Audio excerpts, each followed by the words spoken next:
이번에는 자선을 끝내고 경행으로 들어가겠습니다. 안전자세에서 일어나고자 하는 의도하는 마음을 알아차리면서 천천히 일어납니다. 손을 아랫배 단전 앞에 두 손을 모으시고요. 오른손이 밑에 가고 왼손이 위로 옵니다. 그래서 머리, 목, 가슴, 배, 등, 허리, 팔, 다리 이렇게 쭉 내려가서요. 또 발, 종아리, 허벅지, 엉덩이, 허리, 등, 배, 가슴, 팔, 목, 머리 이렇게 천천히 왔다 갔다 해도 되고 빨리 보자기를 머리에서 발에 씌우듯이 그렇게 한꺼번에 왔다 갔다 해도 됩니다. 집중이 잘 되는 쪽을 선택해서 하시면 됩니다. 아니면 배의 일어남 사라짐을 3번 내지 5번 관찰해도 관계없습니다. 잘 되는 쪽을 하십시오. 이번에는 호흡을 관찰하면서 걸어 보겠습니다.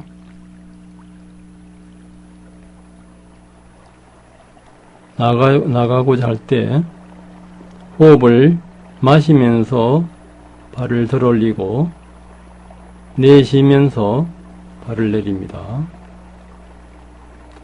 그리고 반대발 역시 마시면서 들어 올리고 내쉬면서 내립니다. 이때 의식의 초점은 발바닥에 두십시오. 발바닥에 배나를 보면서 스쳐가면서 몸 전체 움직임이나 호흡을 봅니다. 또 호흡에 숙달된 분들은 호흡 위주로 보면서 몸 전체를 보는 방법도 있습니다. 자신한테 잘 되는 방법을 선택해서 하시면 됩니다. 그 원리를 터득하는 것이 중요하지 방법은 여러 가지가 있을 수 있습니다. 한 지점에서 지수하풍의 변화를 보시면서 걸어가시면 되겠습니다.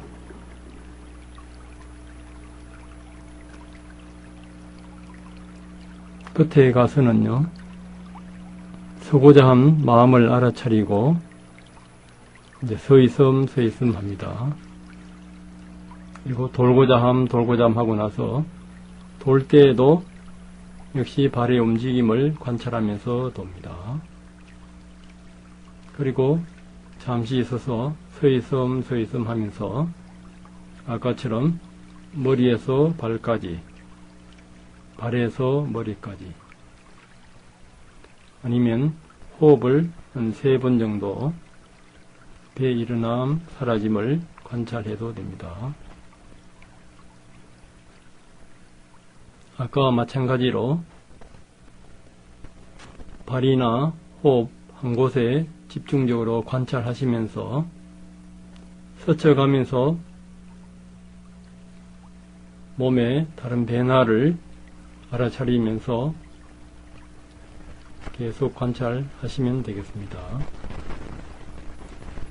정확하게 대상을 포착해서 그 변화의 처음, 중간, 끝을 보면서 그 다음에는 또 어떻게 이어가는가를 놓치지 말고 예리하게 관찰하면서 물소리에 맞춰서 해보겠습니다.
네, 경영이 지금 잘 되고 계시죠? 이번에는 경영을 하면서 마음관찰 위주로 해보겠습니다. 서 있을 때에는 머리에서 발까지, 발에서 머리까지 왔다 갔다 할 때도 먼저 의도를 알아차리고요. 그리고 머리, 목, 가슴, 배, 등, 허리, 팔, 허벅지, 종아리, 발, 또 발에서 종아리, 허벅지, 엉덩이, 허리, 등, 배, 가슴, 팔, 목, 머리 이렇게 왔다 갔다 할 때에도 마음의 변화 위주로 봅니다. 마음이 변화가 잘 느끼지 않는 분들은 가슴에서 마음의 변화를 느끼면 쉽게 느껴집니다.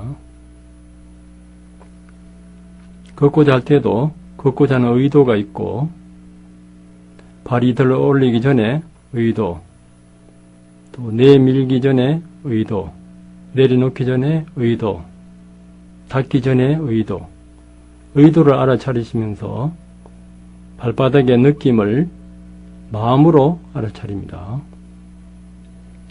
발에서 바로 마음이 잘 느끼지 않는 분들은 가슴으로 발의 느낌을 알아차리면 쉽게 마음이 알아차려집니다.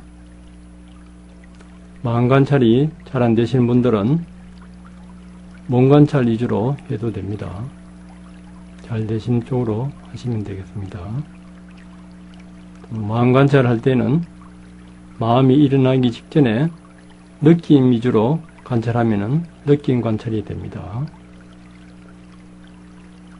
몸이든 감각이든 마음이든 어디든지 잘 되는 거 하나를 택했어요. 몸이든 감각이든 마음 하나를, 그 하나의 변화를 보시면서 관찰을 하시면 되겠습니다. 물소리에 맞춰서 보겠습니다.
수행 잘 하셨습니까?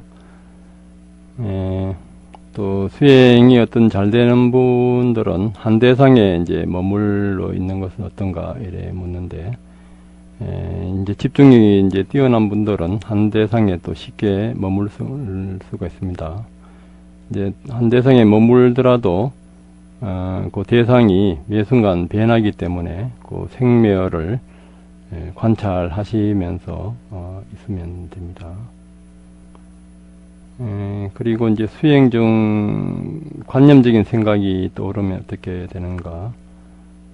예를 들면 뭐 세속적인 활동, 독서, 음악, 감상, 스포츠 이런 데 대해서 관련한 생각, 이런 것들을 이제 그 개념화하는데, 개념화 되면은 이미 그 불선업 쪽에 우리가 마음 진행해서 이미 불선업 쪽으로 그 속행이 이제 일어납니다. 이것을 이제 즉각 알아차리고 이런 관념, 개념 이런 것을 명칭을 붙이면서 알아차리면 이제 그곳에 변화를 보시면은 또 선업의 자완화가 일어나게 됩니다. 또 누군가를 싫어하는 마음이 일어나면은 어떤가 할 때에도 싫어하는 마음이 일어날 때에도 싫어함 하면은 이제 없어지는데, 그래도 안 없어졌을 때는 그 원인을 이제 관찰해 봅니다. 싫어한 사람이 보이면은 과거에 자기한테 상처를 줬던가 자기한테 실망을 줬던 사람하고 어떤 인상이 비슷한다든가 그런 거하고 이제 관련되어 있을 수가 있습니다. 그러니까 우리는 지금 현재를 보는 것이 아니고 전부 다 이제 과거의 어떤 기억으로 대부분 보게 됩니다. 그때는 이제 과거 기억을 알아차리면서 그것에 이제 무상을 보고, 그러면 현재에도 이제 그 현상에서도 무상을 자연적 볼 수 있게 됩니다. 또 그렇지 않으면은 또 다른 불만이 있는가, 자기 내부에 있는가를 이제 알아차려 봅니다. 불만이 없으면은 감정이 평등심이나 기쁨이 일어나게 됩니다. 그때는 이제 감정을 보고 그 불만의 원인을 관찰해 보면 되겠습니다. 네, 지금 우리가 12연기를 강의하면서 어떻게 관찰하는가, 그것을 제가 설명을 해드리고 있는데요. 우리가 아까 불만이라든지 우리가 관념적인 거 이런 것들이 전부 다 오온하고 관련되어 있습니다. 수행이 깊어지면은 오온의 생멸에서 무상고 무아를 보고 또 그 원인까지 보게 되면은 이제 12연기하고 이제 관련돼서 보게 되면은 이제 깊은 법의 관찰 쪽으로 나아가게 됩니다.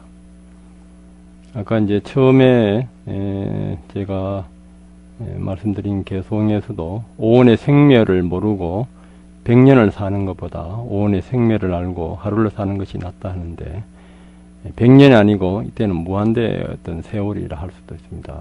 수억 년을 살아도 오온의 생멸을 모르면은 오온을 나로 집착하는 거, 오온을 나로 보는 것이 이제 그 관념적이고 빤냐따입니다. 오온에서 지수화풍, 몸에서 지수화풍이나 감각에서 좋다 싫다 중간이다, 그리고 지각하고 판단 분별, 반응하고 판단 분별, 이 자체를 알아차릴 때 이제 우리는 선업으로 들어갈 수가 있습니다. 부처님 당시에 빠따짜라는 사업디에 사는 한 재산가의 딸이 있었어요. 이것은 이제 이 이야기는 유명해서 남방의 큰 스님들도 법문 때 자주 인용합니다. 그녀는 너무나 아름다웠는데 그녀의 부모는 딸을 매우 엄격하게 가두어 키웠어요.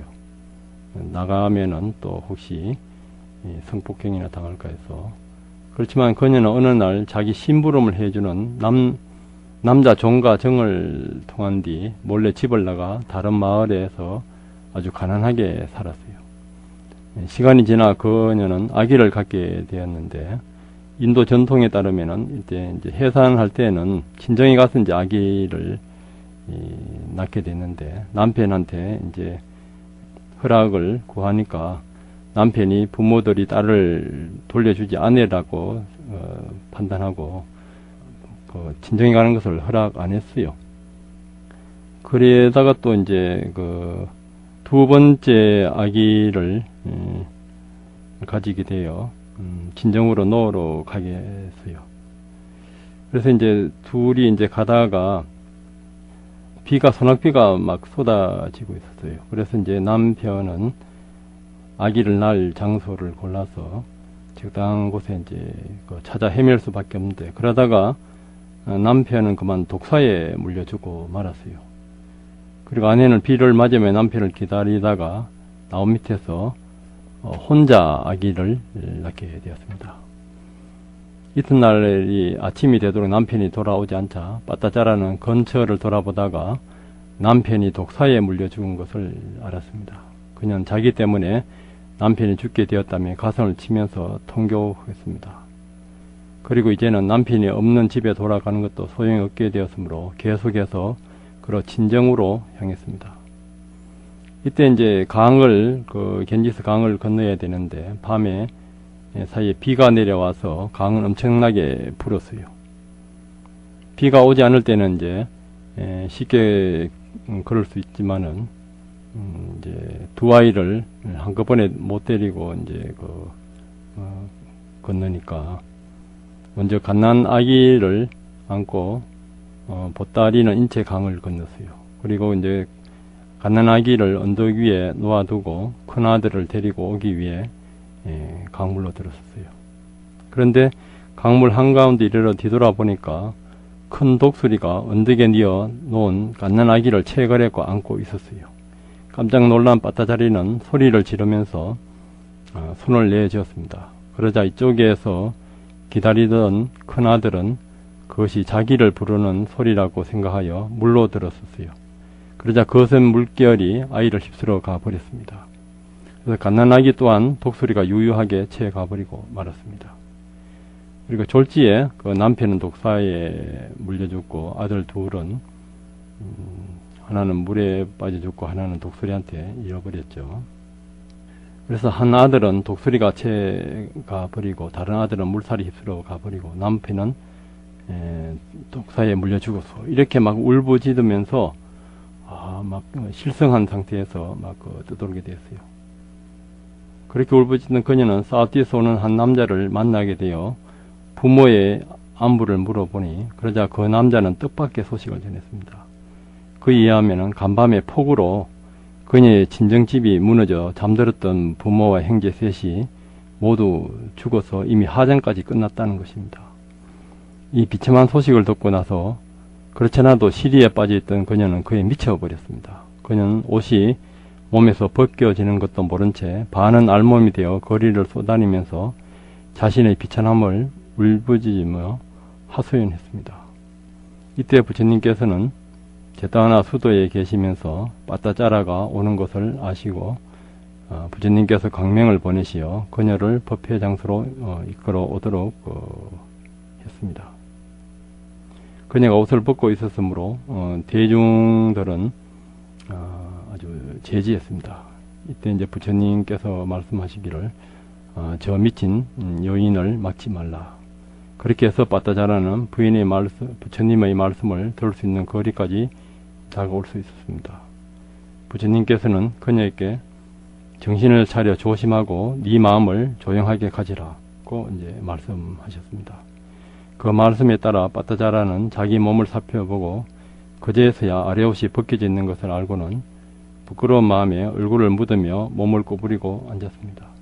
그러자 누군가가 옷감 조각을 던져주었고 그녀는 그것으로 아랫몸을 대충 둘둘 감을 수 있었습니다. 그런 다음 그녀는 어떻게 해서 자기가 부모와 오빠, 언니, 동생 그리고 남편과 자식들을 하루 사이에 다 잃게 되었는지를 부처님께 여쭈었습니다. 부처님께서는 그녀에게 말씀하셨습니다. 빠따짜리여, 두려워하지 말라. 너는 이제 보호해 줄 수 있고 인도해 줄 수 있는 곳에 이르렀다. 이 엄청난 생사윤회 속에서 네가 부모 자식 형제를 잃고 흘린 눈물은 이루 헤아릴 수 없이 많다. 네가 지금까지 흘린 눈물은 이 땅 위에 있는 모든 물보다도 많다. 부처님께서는 이같이 그녀를 위로해 주신 다음 아남따까라라는 경을 설해 주시었습니다. 그러자 그녀는 다시 전처럼 정신이 회복되었습니다. 이때 부처님께서는 다시 덧붙여 이렇게 설법해 주셨습니다. 이미 세상을 떠나버린 사람에 대해서 너무 지나치게 생각하지 말아야 한다. 그보다는 자기 자신을 좀 더 깨어있도록 노력할 것이며 청정한 마음으로 니바나를 깨닫기 위해 힘써야 한다. 빠따자라는 부처님의 이 가르침을 듣고 수당가를 얻었습니다. 그리고 빠따자라는 비구니가 되었습니다. 어느 날 빠따자라 비구니는 물 항아리에서 물을 퍼내어 발을 씻고 있었습니다. 그런데 자세히 관찰해 보니 물을 처음 쏟을 때는 멀리 흘러가지 못하고 거의가 땅 속으로 흡수되어 버리는 것이었습니다.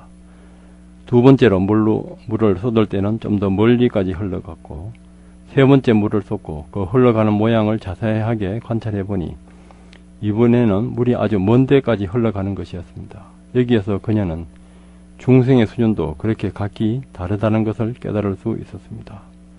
이때 부처님께서는 제타하나 수도원에 계시면서 신통력으로 빠따짜라를 보시고 그녀에게 광명을 놓으셨습니다. 부처님께서는 빠따짜라 비구니 앞에 앉으신 듯이 모습을 나타내어 이렇게 설법하셨습니다. 빠따짜라여, 너는 이제 바른 길로 들었다. 너는 이제 몸과 마음의 5가지 답을 오원에 대해 진실하게 알고 바른 생각을 갖게 되었다.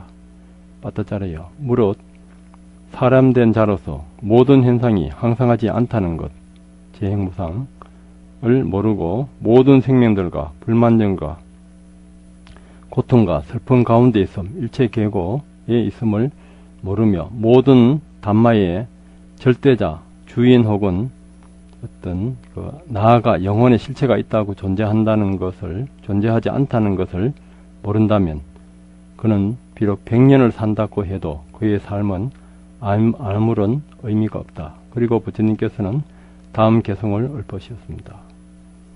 오온에서 일어나고 사라지는 현상을 모르고 100년을 사는 것보다는 단 하루라도 오온에서 일어나고 사라지는 현상을 깨닫는 것이 훨씬 낫다.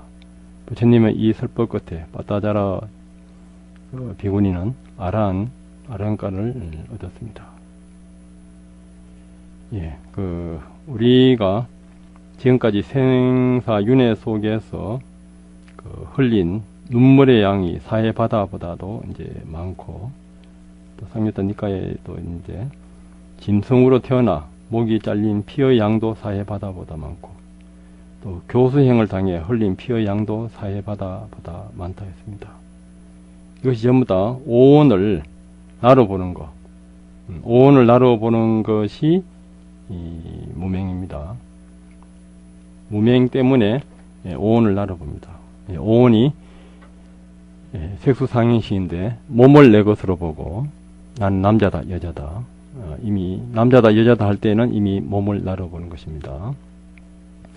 그리고 좋다 싫다 중간이다, 감정에 울고 웃고 하는 것도 이것도 무명 때문에 그렇고요.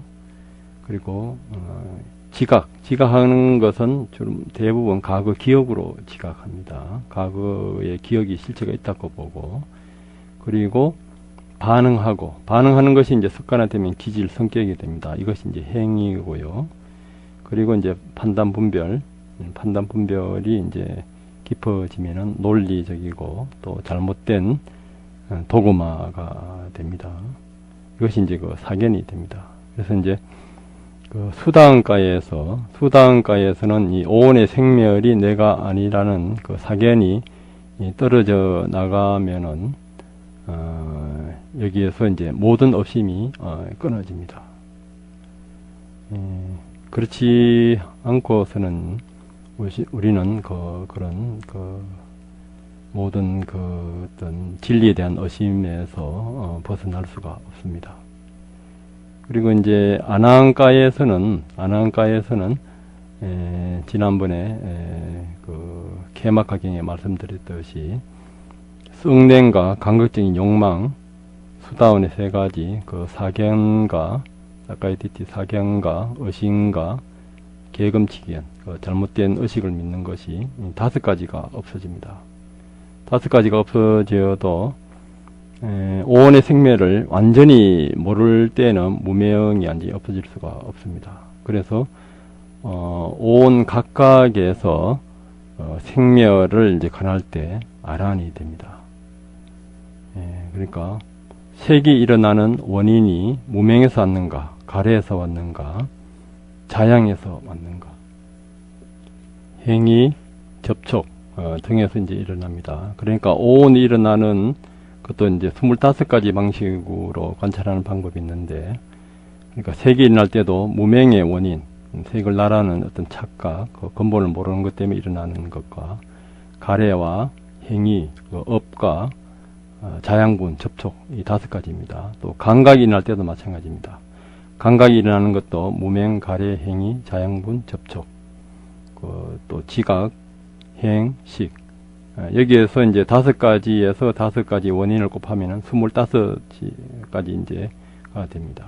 이렇게 이제 세밀하게 관찰할 때 오온이 이제 내가 아닌 것을 완전히 알 때 그때 이제 불안, 자만감. 불안, 자만감은 자기 존재에 대한 집착이 있기 때문에 그렇습니다. 자기 존재에 대한 집착이 있으면은 천상에 태어나고 싶은 그 욕망, 색계, 무색계, 그리고 근본 무명. 그러니까 아나함가에서 다섯 가지가 완전히 없어집니다. 잘못된 사견, 오온을 나르고 보는 거 믿음에서 없어지고요. 그리고 의심이 없어지고 계금치견, 미신이나 잘못된 의식을 믿지 않게 되고, 그리고 감각적 욕망, 감각적 욕망이었으면 썩냄이었습니다. 썩냄이 있을 때는 감각적 욕망 때문에 일어납니다. 그리고 이제 마지막 아란에서 없어지는 것이 자기 존재에 대한 집착으로 인해서 색계, 무색계, 천성에 대한 그 욕망 두 가지 하고, 그러니까 욕망이, 정신적인 욕망은 썩냄보다 성욕보다 더 끈질깁니다. 그리고 불안, 자만, 아집, 그리고 근본 무명, 이것이 완전히 없어지게 됩니다. 이것이 이렇게 됐을 때 완전히 무명이 단련되고 아란이 되었을 때 더 이상 업을 짓지 않게 됩니다. 이것이 오온의 생멸을 모르고 100년을 사는 것. 이때 100년은 무한대 많은 세월을 말합니다. 100년을 사는 것보다 오온의 생멸을 알고 하루를 사는 것이 더 낫다. 오늘 하루도 우리 몸, 감정, 과거, 기억, 인식, 반응하는 의도, 기질, 판단, 분별, 이것이 내가 아닌 줄 알고 이것이 일어나는 이 자리에서 생멸, 매를 보고 일반의 길을 성취하길 바라면서 마치겠습니다. 네, 감사합니다.